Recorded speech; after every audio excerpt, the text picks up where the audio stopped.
Hai teman-teman, selamat datang kembali di channel YouTube Evating. Sebelum kalian mendengarkan cerita ini, mohon dukungannya berupa like, komen, dan subscribe. Terima kasih. Bukan Istri Bayaran, oleh Evating. Part 7. Pagi harinya Felicia terbangun dengan kepala yang terasa berat. Pelan-pelan ia berusaha mengumpulkan kesadaran. Saat melirik tempat tidur di sampingnya dan mendapati Marco tidak berada di sana, kesedihan menerpanya dengan dahsyat. Apakah Marco tidak pulang? Atau tidur di kamar lain? Sepanjang malam Felicia menunggunya, ia baru terlelap saat jam digital di dekat nakas menunjukkan pukul 2 dini hari. Dengan lesu Felicia turun dari ranjang dan berjalan ke kamar mandi.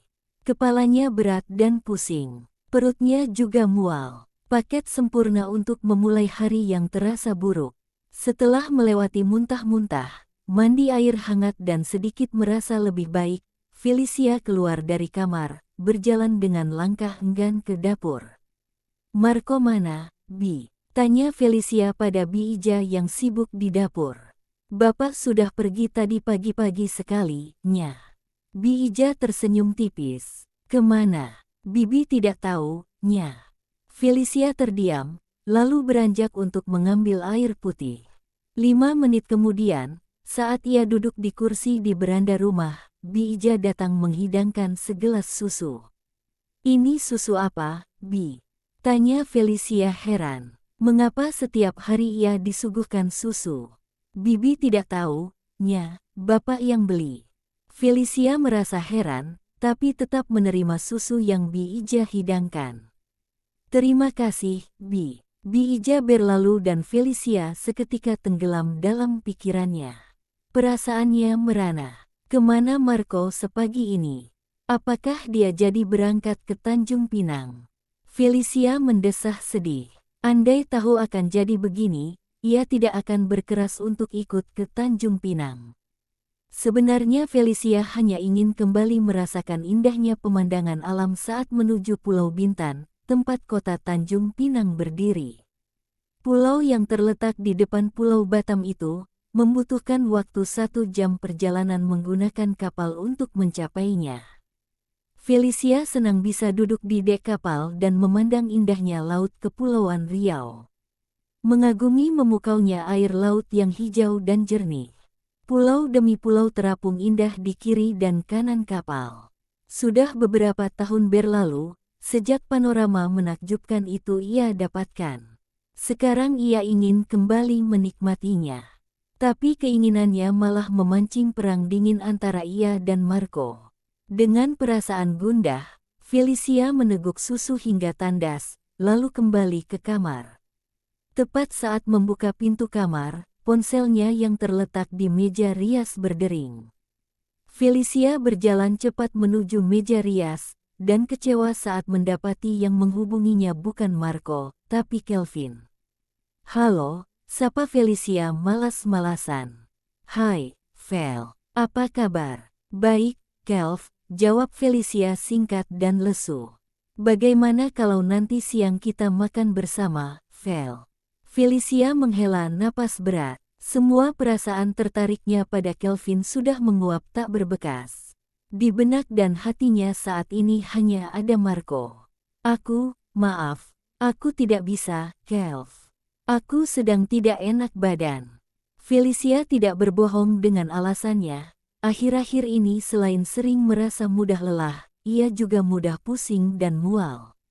Ia sudah rutin meminum obat yang diberi Dokter Marena, tapi anehnya sakit maknya tidak kunjung sembuh. "Aku jemput ya, Vel, kita ke dokter," kata Kelvin perhatian. Felicia menggeleng. "Vel, tidak usah, Kelv," tolak Felicia, lupa kalau Kelvin tidak mungkin bisa melihat gelengan kepalanya. "Aku mencemaskanmu." Felicia terdiam. Rasa bersalah menyerbu hatinya. "Aku hanya butuh istirahat." Wajah Kelvin membayang di benak Felicia, membuat perasaan bersalah makin memorak-porandakan emosinya. "Ya sudah kalau begitu. Semoga cepat sembuh, Vel," kata Kelvin lembut. Felicia mengucapkan terima kasih dengan muram, lalu mengakhiri pembicaraan. Dengan perasaan hampa, Felicia beranjak ke ranjang. Perasaan merana membuatnya hanya ingin terlelap dan melupakan sejenak semua yang terjadi. Malam telah larut, suasana sunyi sepi. Setelah memarkir mobil di garasi, Marco melangkah lebar menuju rumah. Hanya sehari ia berada di Tanjung Pinang. Tidak sesuai dengan rencana awal yang akan memakan waktu hingga 2 hari.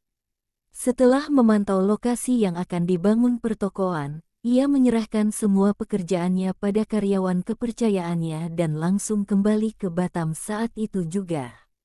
Setelah tiba di Batam, ia masih harus lembur bersama para stafnya hingga tengah malam seperti ini baru selesai. Dan selama itu, sedetik pun pikirannya tak pernah lepas dari Felicia. Dari sumber tertentu, Marco tahu kemarin Felicia jalan dengan Kelvin, dan ia merasakan himpitan rasa sesak yang aneh. Marah, kecewa, tidak rela, dan cemburu. Marco masuk ke dalam kamar. Dalam remangnya lampu tidur, ia melihat sosok yang telah mengaduk emosinya itu tergolek di atas ranjang. Marco berjalan pelan menuju lemari pakaian dan mulai membuka kancing kemejanya. "Mark," sebuah suara menghentikan gerakan tangan Marco. Ia menoleh. "Belum tidur?" tanya Marco datar sambil kembali melanjutkan aktivitasnya. Meski masih kesal pada Felicia, ia tidak tega menyiksa istrinya itu dengan mendiamkannya. Tanpa menunggu jawaban Felicia, Marco beranjak ke kamar mandi. Seluruh badannya terasa lengket dan gerah. Hari yang sibuk dengan suasana hati yang buruk benar-benar membuatnya lelah. Saat ia keluar dari kamar mandi, kamar tidur sudah terang benderang. Felicia duduk di pinggir ranjang dengan kaki terjuntai ke lantai. Walau hari ini ia sama sekali tidak menghubungi Felicia, bukan berarti ia tidak memantau kondisi istrinya. Hampir 10 kali ia menelepon ke rumah, dan dari pembantunya ia tahu Felicia baik-baik saja dan tidak kemana-mana. "Sudah makan?" tanya Felicia pelan. "Sudah," jawab Marco singkat sambil mengambil celana pendek dari lemari pakaian, melepas handuk yang melilit pinggangnya, lalu mengenakan celananya. Setelah itu, Marco beranjak ke ranjang. Tanpa mengucapkan sepatah kata pun, ia berbaring. Felicia menyusul berbaring di sampingnya. Marco memejamkan mata. "Mark," panggil Felicia sambil menyentuh dadanya yang telanjang. Marco membuka mata dan menatap Felicia. "Aku minta maaf," pinta Felicia sambil balas menatap. Mata mereka beradu. Marco hanya diam. Ia tidak tahu harus bilang apa. "Aku sudah memaafkanmu." Apa itu yang harus ia katakan? Tapi ia masih kesal. Marco yang masih sibuk dengan pikirannya, dikagetkan oleh tangan Felicia yang mulai mengelus dadanya dengan cara ingin membangkitkan hasrat. Marco memejamkan mata, menikmati sentuhan lembut tangan mulus istrinya. Felicia semakin berani. Kali ini bukan hanya tangannya yang bermain tapi juga bibirnya. Kecupan-kecupan kecil di dada membuat napas Marco memburu. Api gairahnya terbakar dalam seketika. Tapi, pesan dokter Marena terngiang di telinganya. "Vel, aku lelah," kata Marco sambil menahan kepala Felicia yang terbenam di dadanya. Seketika aktivitas Felicia terhenti. Ia mendongak dan menatap Marco kecewa. "Apa karena kau sudah mendapatkannya di luar sana?" tuduh Felicia dengan suara bergetar. Seketika tubuh Marco mematung. Apa maksud istrinya ia bersama wanita lain? "Vel, bukan begitu. Aku hanya lelah." Marco mengusap lengan Felicia, berusaha menenangkannya. Bukannya tenang, Felicia malah menangis. Bahunya berguncang menahan isak tangis. Ia berbalik memunggungi Marco. Marco menghela napas berat. Andai saja Felicia tahu, ia juga menginginkannya. Rasa lelah sama sekali tidak berarti apa-apa. "Vel," panggil Marco lembut sambil menyentuh bahu Felicia. Dengar, aku sama sekali tidak pernah menyentuh wanita manapun setelah kita menikah. Amarahnya pada Felicia menguap, berganti dengan kekhawatiran akan kesalahpahaman istrinya. Tubuh Felicia masih berguncang. Isak tangisnya masih terdengar. Marco menarik tubuh Felicia menghadapnya. Felicia enggan menatapnya. Marco menyentuh dagu Felicia dengan pelan, membuat mata mereka beradu. Kau tidak percaya padaku, Fel? Tanya Marco sambil menatap mata Felicia. Isak tangis Felicia memelan. Mark, tanpa banyak bicara lagi, Marco menunduk dan mengecup pelan bibir istrinya. Ia meraih tubuh Felicia dan membenamkan kepala istrinya di dada bidangnya. Felicia menatap pantulan dirinya di cermin. Kernitan halus menghiasi keningnya. Entah mengapa Felicia merasa bentuk tubuhnya sedikit berubah. Dadanya terasa lebih kencang dan bokong tampak lebih berisi, bahkan ada lekukan samar di perutnya. Ia tidak merasa kegemukan, karena akhir-akhir ini selera makannya cenderung menurun. Untuk sesaat tubuh Felicia membeku saat mengaitkan rasa pusing dan mual yang ia derita dengan bentuk tubuhnya yang berubah. Apakah ia hamil? Napas Felicia tersekat. Ia menggeleng pelan untuk mengusir kecurigaan itu. Tidak, ia tidak mungkin hamil. Ia sudah suntik pencegahan kehamilan untuk 3 bulan, sedangkan akhir-akhir ini setelah masa kontrasepsi itu berakhir, setiap kali ia dan Marco bercinta, yang sangat jarang, suaminya itu menggunakan pelindung. Memang haidnya sudah telat, tapi bagi Felicia itu tak berarti apa-apa. Sejak dulu, siklus haidnya tidak teratur. Dari artikel-artikel yang pernah ia baca, kemungkinan hal tersebut disebabkan oleh kelainan hormon, tapi ia sama sekali belum pernah memeriksakan diri ke dokter untuk memastikannya. Sudah.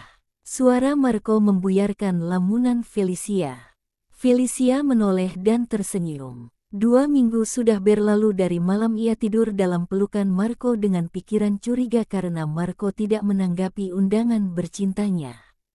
Bahkan, sampai saat ini rasa curiga yang konyol itu masih sering mengganggunya, karena Marco benar-benar jarang bercinta dengannya. Sedangkan Felicia sangat tahu kalau suaminya itu memiliki gairah yang menggebu-gebu. Apakah diam-diam Marco memiliki seseorang di luar sana yang memenuhi kebutuhannya itu? Felicia menggeleng samar dan menggigit bibir, berusaha menyingkirkan kecurigaannya yang berlebihan.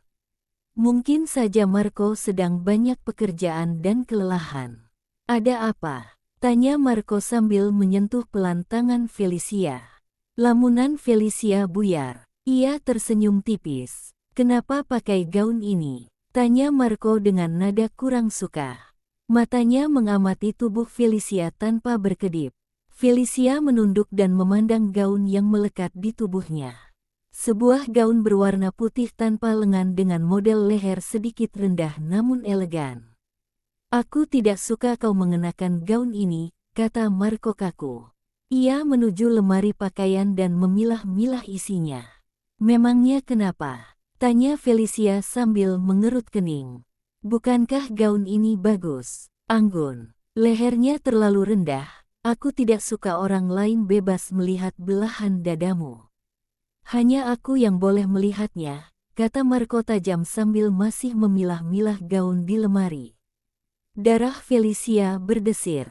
Seluruh tubuhnya menggelenyar oleh keposesifan Marco. Lagi pula gaun itu terlalu sempit untukmu. Wajah Felicia seketika memerah. Apa Marco ingin mengatakan ia gemuk? Felicia menggigit bibir. Ia sangat yakin dirinya tidak gemuk. Bentuk tubuhnya hanya sedikit lebih berisi di bagian tertentu. Tapi ia masih tampak cantik dan anggun memakai gaun ini meski memang terasa sedikit sempit. Ini, kata Marco sambil menyodorkan sehelai gaun berwarna hijau toska. Oh, yang benar saja. Itu gaun paling sopan yang pernah Felicia miliki. Gaun dengan panjang selutut yang jauh dari menarik dan satu ukuran lebih besar untuknya. Aku tidak suka gaun ini, kata Felicia lesu. Bukankah kau yang membelinya? Tanya Marco sambil mengerut kening. Felicia terdiam. Akhir-akhir ini ia merasa Marco cenderung cerewet. Felicia teringat gaun itu. Ia memilihnya karena kesal pada Marco. Beberapa waktu lalu ia mengajak Marco berbelanja, tapi suaminya itu hanya menjadi maneken di sampingnya tanpa mau berkomentar sedikit pun tentang gaun yang ia pilih. Aku pakai gaun ini saja, Mark, kata Felicia terbata. Walaupun kepercayaan dirinya sempat memudar karena merasa tidak selangsing dulu, gaun yang ia kenakan sekarang jauh lebih indah dari gaun yang Marco pilihkan barusan. Ini malam minggu, Vel, di mall pasti ramai sekali. Aku tidak mau semua mata menatap dada dan bokongmu, kata Marco tidak sabar. Felicia mulai kesal. Bagaimanapun, ia seorang wanita muda, ia ingin selalu terlihat cantik dan anggun. Tega-teganya Marco menyuruhnya memakai gaun jelek berwarna hijau toska itu. Tanpa mengacuhkan Marco, Felicia mengambil tas tangannya, memasukkan perlengkapan makeup, lalu berjalan keluar kamar tanpa menoleh lagi pada Marco, yang pastinya sedang kesal melihat tingkahnya. Felicia sedang berdiri di depan rak sepatu saat Marco menyusulnya. Ia segera mengambil sepasang sepatu hak tinggi berwarna putih. Jangan pakai itu. Tangan Felicia mematung. Ia mengangkat wajah untuk menatap Marco yang sudah berdiri di sampingnya. Kenapa? Aku suka sepatu ini. Dan juga sepatu ini cocok dengan gaunku, kata Felicia jengkel. Sepatu itu haknya terlalu tinggi. Aku khawatir kau akan kesulitan berjalan, kata Marco sambil mengambil sepatu tanpa hak milik Felicia dan mengulurnya pada istrinya. Pakai ini, katanya datar. Terlalu tinggi, kesulitan berjalan. Yang benar saja, Felicia sudah terbiasa memakai sepatu hak tinggi, jadi tidak mungkin ia akan terjatuh, keseleo atau apapun, jika memakainya. Dengan kesal Felicia mengambil sepatu dari tangan Marco, memakainya, lalu dengan bibir cemberut menyusul pria itu yang sudah lebih dulu berjalan keluar rumah. Sepanjang berbelanja, Marco bersikap berbeda, tidak ada lagi sikap dingin bak maneken atau robot. Saat Felicia memilih celana denim setengah paha kesukaannya, Marco melarang. Saat ia memilih sepatu hak tinggi, Marco memaksanya memilih sepatu tanpa hak. Saat memilih gaun yang lumayan ketat, Marco mulai lagi, lama-lama Felicia pikir ia akan gila oleh tingkah Marco yang baru ini. Akhirnya keinginan berbelanja Felicia menguap tanpa bekas. Dengan wajah cemberut, ia melangkah keluar dari butik yang ada di salah satu pusat perbelanjaan ini. Tidak jadi belanja, tanya Marco sambil mengikuti Felicia keluar dari butik. Felicia menggeleng tanpa menoleh. Dengan langkah lebar ia menuju eskalator dan turun ke lantai bawah, lalu menuju area parkir, tempat mobil Marco terparkir. Beberapa pasang mata lapar menatap tubuhnya tanpa berkedip hingga diam-diam Felicia merasa risih. Memang pakaiannya terlalu menggoda malam ini. Marco benar. Gaun ini terlalu sempit untuknya. Seluruh lekuk tubuhnya yang aduhai tercetak dengan berani. Saat akan mencapai mobil, Felicia berhenti karena Marco tak kunjung mendekatinya. Ia menoleh dan melihat Marco berdiri di depan pintu yang digunakan untuk masuk dari area parkir ke dalam mall. Marco tampak sedang mengobrol dengan seseorang. Mungkin temannya.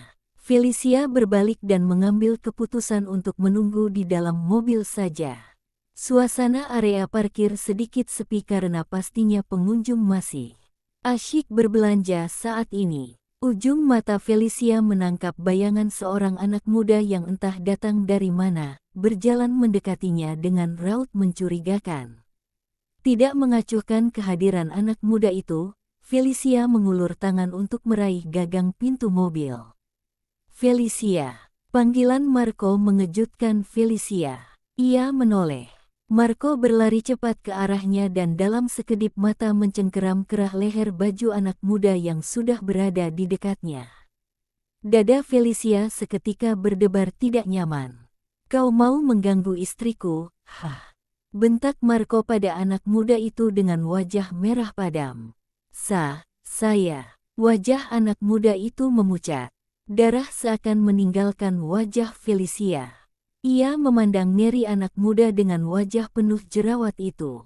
Apa anak muda ini mau mengambil kesempatan atas dirinya karena melihat suasana sepi? Felicia bergidik seram. Untung saja ada Marco. Ia tidak tahu apa yang akan terjadi jika tidak ada Marco. Bisa saja. Tidak. Felicia menggelengkan kepala, menyingkirkan kengerian itu dari benaknya. "Berani-beraninya kau berpikir untuk menyentuh istriku," bentak Marco berang. Kemarahan Marco membuat Felicia tersadar. Ia harus segera mencegah Marco berbuat brutal yang nantinya justru berbuntut panjang. "Mark, sudah." Felicia menarik lengan Marco. Teman Marco terlihat datang menghampiri mereka. "Ada apa?" tanya teman Marco menatap mereka silih berganti. Tanpa menjawab pertanyaan temannya, dengan geram Marco mendorong anak muda itu hingga tersungkur di lantai. Dengan wajah merah padam dan rahang yang menegang, Marco membuka pintu mobil. "Masuk," perintah Marco. Felicia sedikit gemetar. Tanpa memandang seperti apa reaksi teman Marco, ia segera masuk ke dalam mobil dengan jantung berdetak kencang. Marco terlihat berbicara sebentar dengan temannya, sedangkan anak muda itu secepat kilat mengamankan diri dari amukan kemarahan Marco. Dengan hanya mengenakan celana pendek santai dan tanpa baju, Marco menghempas tubuhnya ke atas ranjang. Sudah bermenit-menit mereka tiba di rumah, tapi amarahnya masih membara. Rasanya ingin sekali ia menghajar anak muda yang hendak menyentuh istrinya itu hingga babak belur. Mungkin anak muda itu tergiur oleh tubuh seksi Felicia dan ingin mengambil kesempatan mengingat waktu itu sedang sepi. Ia berdiri agak jauh dari Felicia karena sedang mengobrol dengan teman yang secara tidak sengaja ia temui saat melangkah keluar menuju area parkir. Felicia naik ke atas ranjang dengan masih mengenakan gaun putihnya. Marco memejamkan mata. Walau sedang kesal, setiap kali memandang tubuh seksi istrinya, gairahnya dengan mudah tersulut. Apalagi mengingat betapa jarangnya mereka bercinta akhir-akhir ini. Hanya ia sendiri yang tahu bagaimana tersiksa ia mengekang seluruh hasratnya. "Mark," panggil Felicia sambil berbaring di samping Marco. Napas Marco memburu merasakan elusan tangan Felicia di dadanya. Ia tahu pasti Felicia sedang ingin membujuk dan meredakan amarahnya. Tapi ia masih kesal mengingat kejadian tadi. Tidak tahu pasti, kesal pada anak muda yang nakal itu, atau pada Felicia yang tidak menurut padanya. Sejak awal ia sudah tidak setuju Felicia mengenakan gaun yang benar-benar mempertontonkan lekuk tubuhnya. Gaun itu membuat semua mata pria tersihir hanya untuk menatap pemilik yang mengenakannya. Selama di mal tadi, ia melihat dengan jelas, para pria begitu tertarik berlama-lama menatap Felicia. "Aku minta maaf sudah membuatmu kesal," kata Felicia lembut. Kali ini kepala Felicia sudah berada di dada Marco, kemudian mengecup puncaknya dengan lembut. Darah seketika berkumpul di tengah diri Marco, membuatnya nyeri. "Vel," panggil Marco dengan suara serak. Ia berusaha menyingkirkan kepala Felicia dari dadanya. Felicia mendongak, tapi tidak untuk menarik diri. Felicia kembali menunduk, bukan di dadanya, kali ini di bibir. Begitu merasakan sapuan bibir Felicia, darah Marco berdesir ke seluruh tubuh. Marco menahan diri, membiarkan Felicia menguasai bibirnya tanpa membalas. Mereka tidak dalam kondisi bisa bercinta dengan menggebu-gebu. Marco ingat akan pesan Dr. Marena. Saat tangan Felicia menyusuri dada bidangnya, merambat turun hingga ke bawah pusar, lalu dengan nakal mulai menggoda bukti gairahnya. Pertahanan Marco runtuh. Otaknya berkabut oleh gairah. Pesan Dokter Marena hilang dari ingatan. Marco terpancing godaan Felicia. Ia membalikkan posisi mereka hingga kini Felicia berada di bawahnya. Dalam satu gerakan kilat, gaun Felicia terlepas, menyusul branya. Dengan bibir mencecap kemanisan bibir Felicia, tangan Marco menggoda payudara istrinya. Ia meremas, menggelitik, memuntir. Felicia mengerang di sela ciuman mereka, sementara tangannya aktif menggoda gairah Marco di bawah sana. Marco mendesah tertahan. Ia melepas ciuman mereka. Bibirnya merambat turun menyusuri leher Felicia, mengerik pelan dengan penuh hasrat. Semakin turun, dan berhenti di salah satu puncak payudara Felicia. Lidahnya menyapu dengan panas. Felicia mengerang. Marco mendongak sekilas untuk melihat ekspresi Felicia. Dan ia semakin terbakar melihat wajah dengan mata terpejam itu merona. Bibirnya yang sedikit terbuka mengeluarkan desahan penuh gairah. Marco mengisap, membuat desahan itu kian jelas terdengar. Sekarang, please, bisik Felicia tak sabar. Tapi Marco tidak mengabulkannya.